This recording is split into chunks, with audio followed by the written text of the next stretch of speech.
বিশ্বনবী সাল্লাল্লাহু আলাইহি ওয়াসাল্লাম তিনি হচ্ছেন আমাদের মডেল। তার জীবনের এমন কোনো দিক নাই, আমরা মানুষ, আমরা সাধারণ উম্মত, আমাদের জীবনের এমন কোনো দিক নাই যেই দিকের শিক্ষা বিশ্বনবীর মধ্যে নাই।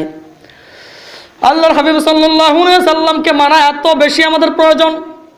যদি আপনি আল্লাহকে ভালোবাসতে চান, যদি আপনি আল্লাহকে পাইতে চান, আগে মুহাম্মদ সাল্লাল্লাহু আলাইহি ওয়াসাল্লামকে পাওয়ার দরকার আছে না নাই? আপনি যদি বিশ্বনবীকে বাদ দিয়ে চিন্তা করেন আল্লাহকে পাবো, কিয়ামত পর্যন্ত আপনি চেষ্টা করলে আল্লাহকে পাওয়া যাবে না। এই জন্য আল্লাহকে পাওয়ার একমাত্র সিঁড়ি হচ্ছে, একমাত্র মাধ্যম হচ্ছে মুহাম্মদ রাসূলুল্লাহ সাল্লাল্লাহু আলাইহি ওয়াসাল্লাম। তার একটি কথাকেও অবমূল্যায়ন করার কোনো কারণ নাই। হযরত ওমর ফারুক রাদিয়াল্লাহু আনহু, দেখুন বিশ্বনবীর কথার মর্যাদা কত বেশি, বিশ্বনবীর ব্যক্তিত্বের মর্যাদা কত বেশি। হযরত ওমর ফারুক রাদিয়াল্লাহু আনহু তিনি একদিন কোনো একটা জায়গাতে হয়তো চলতে ফিরতে বা কোনো একটা জায়গাতে তিনি তাওরাতের একটা পৃষ্ঠা, তাওরাত শরীফের একটা অংশ বিশেষ তিনি কুড়ায় ফেলেন, যে বা যেভাবেই হোক তার হাতে তাওরাতে তিনি একটা পেজ, একটা পাতা তিনি পাইলেন, ও যেখানে তাওরাতের হিব্রু ভাষায় কিছু লেখা সেখানে ছিল। ওমর ফারুক রাদিয়াল্লাহু আনহু বিশ্বনবীর সামনে বসে আছেন। ওমর ফারুক বলছেন, ইয়া রাসূলুল্লাহ, ইয়া হাবিবাল্লাহ সাল্লাল্লাহু আলাইহি ওয়াসাল্লাম, আমি এই তাওরাতের একটা পৃষ্ঠা পেয়েছি, আমি তাওরাতটা আপনাকে পড়ে শোনাই। ওমর ফারুক এই কথা বলেই তাওরাতের ওই পৃষ্ঠাটা তিনি পড়তে শুরু করেছেন। রাসূল তখনও, রাসূল সাল্লাল্লাহু আলাইহি ওয়াসাল্লাম তাকে অনুমতি দেন নাই। ভালো করে বোঝেন, খুব ভালো করে বোঝেন, বাস্তব শিক্ষা কিন্তু আছে এখানে। যেই ব্যাপারে আমরা প্রতি মুহূর্তে আমরা হোঁচট খাচ্ছি, মারাত্মক ধরনের অপরাধ আমরা করে বসি এই জাতীয় কথাগুলো না বোঝার কারণে। এই জন্য বলছি ভালো করে শোনেন। ওমর ফারুক তাওরাতের পৃষ্ঠা নিয়ে পড়তে শুরু করলেন। বিশ্বনবী কিন্তু তখনও কোনো কথা বলেন নাই, তিনি সামনে বসে আছেন। আবু বকর রাদিয়াল্লাহু আনহু তিনি এত পরহেজগার, এত ভদ্র মানুষ, এত নরম মানুষ ছিলেন, এত পরহেজগার ছিলেন, এত আমল তিনি জীবনে করেছেন। আল্লাহর হাবিব বলেছেন, সারা দুনিয়ার কিয়ামত পর্যন্ত যত মুসলমান, যত ইমানদার, যত পরহেজগার মুত্তাকি আল্লাহওয়ালা যত বান্দা আসবেন, তাম দুনিয়ার সব মানুষের ইবাদত যদি এক জায়গায় করা হয়, সব মানুষের আমল যদি এক জায়গায় করা হয়, আবু বকরের 1 ঘন্টার সমান ইবাদত আল্লাহর দরবারে তার সবগুলো এক জায়গায় করলে হবে না। এত মর্যাদা, এত সম্মান যে আবু বকর অর্জন করেছিলেন, তিনি জীবনে এত ইবাদত করেছিলেন, তার ইবাদতগুলো আল্লাহর সামনে, আল্লাহর কাছে এত গ্রহণযোগ্য হয়েছিল। আবার এমন বর্ণনা আছে, কিয়ামতের দিন যখন আল্লাহ কাহার নাম ধারণ করবেন, সিংহাসনে বসবেন, প্রচন্ড রাগান্বিত অবস্থায় তিনি এই সিংহাসনে বসবেন। ওই মুহূর্তে তার কোনো রহমান, দয়ার কোনো নাম তিনি ধারণ করবেন না, একটা নাম ধারণ করবেন, সেটা হচ্ছে কাহার। সারা দুনিয়ার কোনো মানুষ আল্লাহর সামনে দাঁড়ানোর সাহস পাবে না। লা ইয়াতাকাল্লামুন ইল্লা মান আযিনা লাহুর রহমান, কথা বলা তো দূরের কথা, আল্লাহর সামনে দাঁড়ানোর মতো কারো কোনো সাহস আসবে না। তবে আল্লাহ যাকে অনুমতি দেবেন সেই কেবলমাত্র আল্লাহর সামনে দাঁড়িয়ে কথা বলবেন। একজন মানুষ মাত্রকে অনুমতি দেবেন, তিনি হচ্ছেন আমার আপনার নবী, বিশ্ব নবী। যেরকম সুবহানাল্লাহ। আল্লাহ রাগান্বিত অবস্থা যখন সিংহাসনে বসবেন, প্রচন্ড গম্ভীর অবস্থায় সেখানে আল্লাহ এমন কঠিন অবস্থা ধারণ করবেন, কেউ আল্লাহর সামনে দাঁড়ানোর মতো সাহস পাবে না। সর্বপ্রথম আবু বকরের জীবনীটা খুলে দেওয়া হবে, আবু বকরের আমল নামাটা খুলে দেওয়া হবে। যার জীবনের আমল নামায় একটা পর্যন্ত কোনো লাল কালের দাগ আল্লাহ দেখবেন না। এই আবু বকরের আমল নামা খুলে দেওয়ার পরেই আল্লাহ আবু বকরের আমল নামা দেখে খুশি হবেন, আল্লাহর মধ্যে একটু রহম আসবেন, একটু রহমদিল হবেন, একটু শান্ত হবেন, একটু দয়াবান হবেন। এরপরেই আল্লাহ বিচার কার্য শুরু করবেন। যে আবু বকর এত পরহেজগার মানুষ ছিলেন, এত দিনদার, এত ইমানদার, এত ভালো মানুষ ছিলেন, যার 1 ঘন্টার ইবাদত সারা দুনিয়ার মুসলমানদের ইবাদতের চাইতে বেশি। বিশ্বনবী সাল্লাল্লাহু আলাইহি ওয়াসাল্লাম এই কথা যখন বললেন, তখন ওমরের কিন্তু একটা মেয়ে, তিনিও কিন্তু ছিলেন রাসূলুল্লাহর স্ত্রী। হযরত ওমর এবং আবু বকর দুইজনে কিন্তু রাসূলুল্লাহর শ্বশুর। ওমরের মেয়ে তখন আল্লাহ রাসূলকে বলছেন, ইয়া রাসূলুল্লাহ সাল্লাল্লাহু আলাইহি ওয়াসাল্লাম, আপনি শুধু আপনার স্ত্রী আয়েশার বাপের প্রশংসা করলেন, আমার বাপের কথা কি আপনি ভুলে গেছেন? দেখছেন তো সতীনের কি জ্বালা। রাসূলুল্লাহর স্ত্রীদের মধ্যেও কিন্তু একজনের প্রতি আরেকজনের প্রতিহিংসা কাজ করছে। তবে এটা তাদের ব্যক্তিগত ব্যাপার, ওইটা নিয়ে আমরা কখনো এভাবে দেখব না, আমরা এটা তাদের কখনো দোষ হিসেবে দেখব না। তিনি আমাদের সারা পৃথিবীর সকল মুসলমানদের জন্য মা। রাসূলুল্লাহর স্ত্রীগণ আমাদেরকে আমাদের মা, আর মার উপর কখনো আমরা কোনো বিরূপ মন্তব্য করতে পারি না, এবং তারা প্রত্যেকেই জান্নাতের রমণী। মা আয়েশার বাপ হলেন আবু বকর। বিশ্বনবী আবু বকরের প্রশংসা করলেন। হযরত ওমরের কন্যা ছিলেন, তার আর সহ্য হলো না। তিনি বললেন, ইয়া রাসূলুল্লাহ, শুধু আপনার ছোট স্ত্রী আয়েশার বাপের প্রশংসা করলেন, আমার বাপের কথা বুঝে আপনি ভুলেই গেছেন। আল্লাহর হাবিব সাল্লাল্লাহু আলাইহি সাল্লাম দেখুন তিনি কতটা বন্ধু সুলভ আচরণ করেছেন স্ত্রীদের সঙ্গে। তিনি তার স্ত্রীকে কিন্তু চড়াও হলেন না, বাজে কোনো মন্তব্য করলেন না।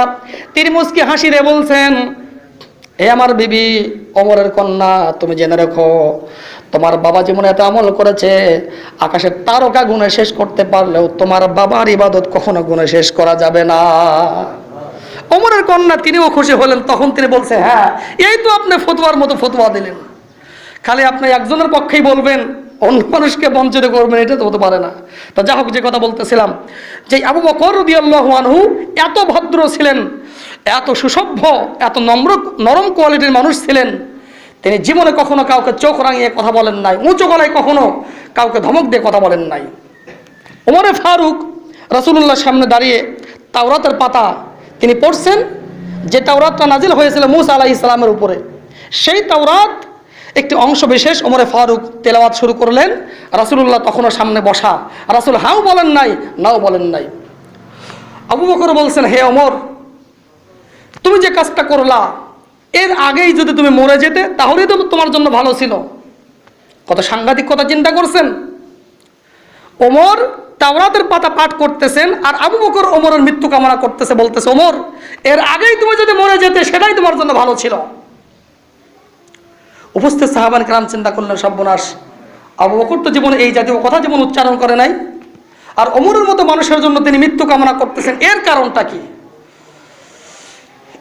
আল্লাহর হাবিব সাল্লাল্লাহু আলাইহি সাল্লাম তখন বললেন, হে ওমর, তোমার ব্যাপারটা বোঝা উচিত, তোমার ব্যাপারটাকে আগে চিন্তা করা দরকার। তুমি আমার সামনে যেই তাওরাত আমার অনুমতি ছাড়াই তুমি পাঠ করতে শুরু করলা, তোমারও জেনে রাখা দরকার, এই তাওরাত যেই নবীর প্রতি আল্লাহ নাযিল করেছিলেন মূসা আলাইহিস সালাম, ওই নবী যদি আজকে বেঁচে থাকতেন, ওই নবীর আমার প্রতি ঈমান আনা আল্লাহ ফরজ করে দিতেন। ওই নবীর যদি আমার প্রতি ঈমান আনা ফরজ হয়ে যায়, তাহলে তুমি আমার সামনে আমার কোরআন ছাড়া কেন তুমি অন্য ধর্মের কিতাব আমার অনুমতি ছাড়া পড়লা? তাহলে তাওরাতটাও কিন্তু আসমানি কিতাব, আসমানি কিতাব না? ইনজিলটাও আসমানি কিতাব, কোরআনটাও আসমানি কিতাব। রাসূলুল্লাহর এই হাদিস থেকে, এই ঘটনা থেকে এটা প্রমাণিত সত্য, স্পষ্ট কথা, যেই মঞ্চে কোরআন তেলাওয়াত করা হবে সেই মঞ্চে অন্য কোনো ধর্মীয় গ্রন্থ পাঠ করার কোনো অধিকার নাই, নাই এবং নাই। যেটা আমাদের দেশে রাজনৈতিক মঞ্চে ইদানিং কয়েক বছর হলো, বেশ কিছু হলো দেখা যাচ্ছে, একই সঙ্গে আগে কোরআন তেলাওয়াত করা হয়, এরপরে ত্রিপিটক পাঠ করা হয়, এরপরে জেন্দা বিস্তার পাঠ করা হয়, এরপরে বাইবেল পাঠ করা হয়, এরপরে গীতা পাঠ করা হয়। কি মিথ্যা বললাম নাকি? সামান্য কিছু ভোট পাওয়ার জন্য আপনারা যে কাজ করছেন, আল্লাহর কসম, আল্লাহর কোরআন হাতে নিয়ে বলছি, এই কাজগুলো আপনার জাহান্নামে যাওয়ার জন্য যথেষ্ট। আল্লাহ আমাদের জাতীয় নেতাদেরকে বোঝার জন্য তৌফিক দান করুন, বলুন আমিন। এই টাটকা কথাগুলো তো তাদের ভালো লাগে না, আর এই কথাগুলো তারা শুনতেও চায় না। শুনবেন, বুঝবেন, আপনার কল্যাণ আছে, আপনিও মরবেন, আমিও মরবো, দুনিয়াতে কেউ থাকবে না। তবে যে কথাগুলো আমরা বলি, এগুলোকে আমাদের পকেটের কথা, আমার বাপের রেখে যাওয়া কথা। এই যে ঘটনাটা বললাম, এটা কি আমার ঘটনা নাকি বিশ্বনবীর সময়ের, বিশ্বনবীর মুখনিসৃত ঘটনা? তাহলে আপনি কেন এটা শুনে রাগ করবেন আমার প্রতি? আপনি কেন এটা শুনে আমার প্রতি আপনি ক্ষিপ্ত হবেন? আপনি কেন আমাকে না আপনি বিরূপ মন্তব্য করবেন? হাদিস থেকে অংশগুলো বাদ দিয়ে দেন, কোরআন থেকে আয়াতগুলো বাদ দিয়ে দেন, তা তো পারবেন না। খালি পারেন হুজুরের উপরে অ্যাকশন নিতে। আপনারা কেন এইসব কথা বলেন? কেন আপনার সুদের কথা বলেন? কেন আপনার রাজনীতির কথা বলেন? জানেন না এখানে বড় বড় নেতা বসে থাকে সামনে? আর মিয়া করবোটা কি? আমি কি করবো তাতে? তুমি নেতা, বড় নেতা নাকি আবু জাহেল বড় নেতা ছিল? তুমি বড় নেতা নাকি ফেরাউন বড় নেতা ছিল? তুমি তো আসলে 5 বছরের জন্য গদিতে বসো, আর ফেরাউন যে নেতা ছিল 450 বছর গদির উপর বসা ছিল। এখন সেই ফেরাউনের কথা আল্লাহ কোরআন শরীফে বলেছেন কি বলেন নাই? বলছেন তো নাকি? সন্দেহ আছে নাকি? তাহলে ফেরাউনের মতো মানুষকে নিয়ে যদি কথা বলতে পারি, আমি তোমার নিয়ে কেন কথা বলতে পারবো না? আমি তোমার প্রশংসা করার অধিকার রাখি, তোমার সমালোচনা করার অধিকার রাখি, তোমার ভালোটাও বলার অধিকার রাখি, তোমার খারাপটাও নিয়েও আমি সমালোচনা করার অধিকার রাখি, মিনিমাম একজন সাধারণ জনগণ হিসেবে। আর কোরআন শরীফের কথা বলতে গেলে তো সেখানে কোনো মার্সি করার কোনো সুযোগই নাই। কোরআনের কাছে কোনো মার্সি আছে? কাউকে ছাড় দিয়ে হুজুর হুজুর কর্তা করে কোরআনের কথা গোপন করে কথা বলা যাবে? কিন্তু এই কাজগুলোই আমরা কিছু হুজুর বর্তমানে বেশি করতেছি। আপনি সাধারণ মানুষ হয়ে বুঝলেন যে না, বলা যাবে না, গোপন করা যাবে না, কিন্তু কিছু কিছু হুজুর মানুষ আমরা এই কাজগুলো বেশি করতেছি। আল্লাহ এই জন্য আগাম জানিয়ে দিয়েছেন, ওমান আযলামু মিম্মান কাতামা শাহাদাতান ইনদাহু মিনাল্লাহ। আল্লাহর পক্ষ থেকে স্পষ্ট বাণী আসার পরও এই বাণীকে যারা গোপন করে, তারা আপনার কাছে আমার কাছে অনেক বড় হুজুর হলেও আল্লাহ বলতেছে ওরা হচ্ছে সবচাইতে বড় জালেম, সবচাইতে অত্যাচারী। তুমি যত বড় হুজুর দাবি করো না কেন, যত বড় হুজুর সাজো না কেন, সঠিক মেসেজগুলো যদি জাতির সামনে উপস্থাপন না করো, যদি গোপন করে রাখো, দুনিয়ার মানুষ তোমার পূজা করলেও তুমি জেনে রাখবে আল্লাহর খাতায় তুমি একজন জালেম, তুমি একজন অত্যাচারী। আর জালেমদের কখনো আল্লাহ ক্ষমা করবেন না, জালেমদের বাঁচার কোনো রাস্তা নাই। অতএব কোরআন যেটা বলে, হাদিস যেটা বলে, সেটা আমাদেরকে মানতে হবে। কোরআনের সঙ্গে পৃথিবীর অন্য কোনো কিতাবের তুলনা করা যাবে না। অতএব স্পষ্ট কথা সেটা হচ্ছে এই, যেই মঞ্চে কোরআন তেলাওয়াত হবে সেই মঞ্চে পৃথিবীর অন্য কোন ধর্মগ্রন্থ আর তেলাওয়াত করার কোনো অধিকার আর যাই হোক ইসলাম দেয় নাই। আপনারা যদি মুসলিম হয়ে থাকেন, আমার এই কথার সঙ্গে আপনাকে এগ্রি করতে হবেই হবে। যদি না করেন, পালন না করেন, সেটা ভিন্ন কথা। যদি অবিশ্বাস করেন, যদি অবমূল্যায়ন করেন, এই কথাকে যদি আপনি অ্যাভয়েড করেন, আপনার ঈমান থাকবে কি না বিবেককে প্রশ্ন করে দেখুন। কারণ এই কথাকে অস্বীকার করা মানেই রাসূলুল্লাহর হাদিসকে অস্বীকার করা। এই কথাকে অবজ্ঞা করার মানেই রাসূলুল্লাহর হাদিসকে অবজ্ঞা করা। এই কথাকে অবমূল্যায়ন করা মানেই রাসূলকে অবমূল্যায়ন করা। রাসূলকে অবমূল্যায়ন করা মানে আল্লাহকে অবমূল্যায়ন করা। দেখছেন তো ধাক্কাটা কোথায় গিয়ে লাগে? এক ঝাড় টান দিলে বাঁশ ঝাড় লড়ে। ছোটবেলায় মান ধরতেন না ছেলেবেলে? এক ঝাড় টান দিলে বাঁশ ঝাড় লড়ে, কত কি বলেন নাই? ওই ছোটবেলায় ফিরে যান, এক ঝাড় টান দিলে যদি বাঁশ ঝাড় লড়ে। আলেমদের এই কথাগুলোকে যদি আপনি অবজ্ঞা করেন, এটা আপনি আমাকে অবজ্ঞা করলেন না, আপনার এই অবজ্ঞা সরাসরি গিয়ে হিট করবে রাসূলকে।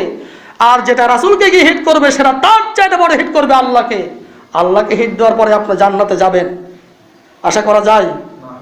আশা করা যায় না। বিষয়গুলো বুঝতে হবে ভাই। আমরা কিন্তু কোরআন থেকে দূরে থাকার কারণে আজকে দুনিয়াবি চিন্তা চেতনা, লোভ লালস আমাদেরকে এত বেশি গ্রাস করছে। রাসূলুল্লাহর জীবনী, তার লাইফ স্টাইল, তার আদর্শ নিয়ে আমরা কথা বলতেও চাই না, শুনতেও চায় না, আবার কেউ বললে সেটা বুঝতেও চায় না। রাসূল সাল্লাল্লাহু আলাইহি ওয়াসাল্লামের জীবনের আপনার প্রয়োজন এমন কোনো দিক নাই যেই দিকের জন্য মডেল রাসূল ছিলেন না। আপনার জীবনের এমন কোনো সাইড নাই যেই সাইডের জন্য প্রয়োজন কিন্তু রাসূল মধ্যে সেই সাইড ছিল না, এমন কোনো দিক আপনি দেখাতে পারবেন না। রাসূল সাল্লাল্লাহু আলাইহি ওয়াসাল্লাম সমস্ত মানুষের জন্য, পৃথিবীর সকল মানুষের জন্য, সকল দিকের জন্য তিনি হচ্ছেন মডেল। তিনি একদিকে ছিলেন নবী, একদিকে ছিলেন রাসূল। আবার তিনি ছিলেন স্বামীর আদর্শ, তিনি ছিলেন নানার আদর্শ, তিনি ছিলেন সাধারণ মানুষের আদর্শ, তিনি ছিলেন নেতার আদর্শ, তিনি আবার ছিলেন রাষ্ট্রপতিরও আদর্শ। কারণ তিনি নিজেই একটানা 10 বছর মদিনা মুনাওয়ারায় রাষ্ট্র পরিচালনা করছেন। হযরত ওমর ফারুক 30 লক্ষ বর্গ মাইল তিনি পরিচালনা করছেন। পাগল ছাগলগুলা বোঝে না, আন্দাজে উল্টাপাল্টা কথা বলে। আল্লাহ সুবহানাহু ওয়া তাআলা আমাদেরকে কোরআন কেন্দ্রিক, রাসূলুল্লাহর আদর্শ কেন্দ্রিক কথাগুলো বোঝার জন্য তৌফিক দান করুন, বলুন আল্লাহুম্মা আমিন। রবিউল আউয়াল মাস আসার পরেই আমরা চিন্তা করি যে রাসূলুল্লাহর উপর মহব্বত দেখানোর মানেই হচ্ছে মাঝে মধ্যে 2-1টা মিলাদ শরীফ পড়তে হবে, এরপরে জিলাপি এগুলো যা আছে সিন্নি এগুলো করতে হবে। এর নামে বুঝি শুধু রাসূলুল্লাহর প্রতি ভালোবাসা, এর নাম রাসূলের প্রতি ভালোবাসা? তাই যদি হয়, এটাই যদি হয়ে থাকে, রাসূলুল্লাহর উপরে যদি শুধুমাত্র মিলাদ পড়া আর আপনার কি বলা খিচুড়ি খাওয়া আর জিলাপি খাওয়ার মধ্যেই যদি ভালোবাসা হয়ে থাকে, এই চিন্তার মধ্যেই যদি আপনি ঘুরপাক খান, কখনোই রাসূলুল্লাহর ভালোবাসা অর্জন করা সম্ভব নয়।